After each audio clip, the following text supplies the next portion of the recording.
cookies were so easy to make, and it makes a lot of them. Plus, they're only 1 gram of net carb per cookie, so you can stick to your way of eating and enjoy the occasional treat this holiday season. These Keto Pinwheel cookies turned out so fabulous. I spread a toasted maple pecan mixture onto a sugar-free shortbread cookie dough and rolled it up. Now you can enjoy a guilt-free keto cookie this holiday season. To make these cookies, I first start by sifting together 1.5 cups of almond flour with a 1/4 cup of coconut flour and a 1/4 teaspoon of salt. I always like to sift some of these dry ingredients together when I'm making a shortbread cookie just because it makes for a more delicate crumb. You can see as it's finished sifting, it's so light and fluffy and airy, and it really makes for a delicious cookie this way. In a separate bowl, we combine 3/4 of a cup of butter that's softened with 1/2 cup of sweetener of choice. I'm using a monk fruit blend sweetener for this recipe. And then 1 teaspoon of vanilla extract. Mix that together until it's creamed and combined, and then we're gonna add our dry ingredients to the wet ingredients. Now our dough is ready. I'm gonna sandwich it between 2 pieces of parchment paper and just kind of fold it out into like a mini rectangle shape, because when we roll this, we wanna put it in a rectangle so that it makes it easier to roll.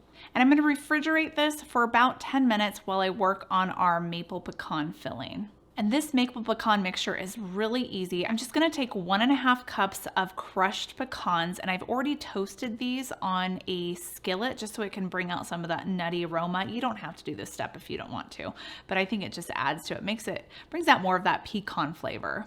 And then we're gonna add in a 1/4 cup of sugar-free maple syrup, and the brand that I'm using is by ChocZero. It is my favorite brand of syrups to use. Their syrups are sugar-free, sugar alcohol-free, and there's only 1 gram of net carb per serving. And they're super thick too. They pour just like regular maple syrup. Now in this recipe here, you see that it looks like I'm only adding 2 tablespoons. Well, I did have to double it. So if you do want to have enough spread to go on top of your entire cookie sheet that we're gonna roll up, then make sure you add these ingredients, the 1.5 cups of toasted pecans plus the 1/4 cup of maple syrup. And then you'll also need 2 egg yolks. We're gonna mix this together in our food processor, and then you'll see it makes this delicious looking paste. Now back to our shortbread cookies. We're gonna roll these out with a rolling pin into that square shape, and you're just gonna roll it till it's maybe around like 1/4 of an inch thick. And then we're gonna spread on our maple pecan mixture on top, leaving about like 1/2 of an inch around all the borders. And then at this point, we roll it. And this is the benefit of having that sheet of parchment paper on the bottom, because it will really help assist you in rolling it.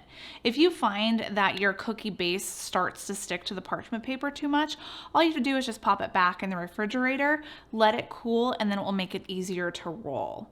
But you're gonna roll this on its long edge until you have a giant log. And now we're gonna put this in the refrigerator just to kind of harden a little bit before we cut these into cookie shapes.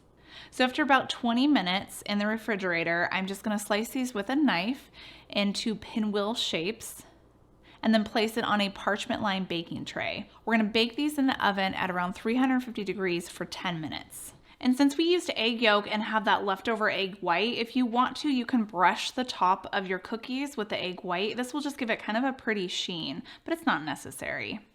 And look at that beautiful pecan spiral. These cookies really don't look like they should be low carb. Let's see how they taste. Wow, it's so buttery. It has a delicate crumb. It's really good. I can't believe these are keto. I love this recipe. So if you're in the baking mood, just click right here and you can get my whole playlist of other keto cookie recipes that you can make.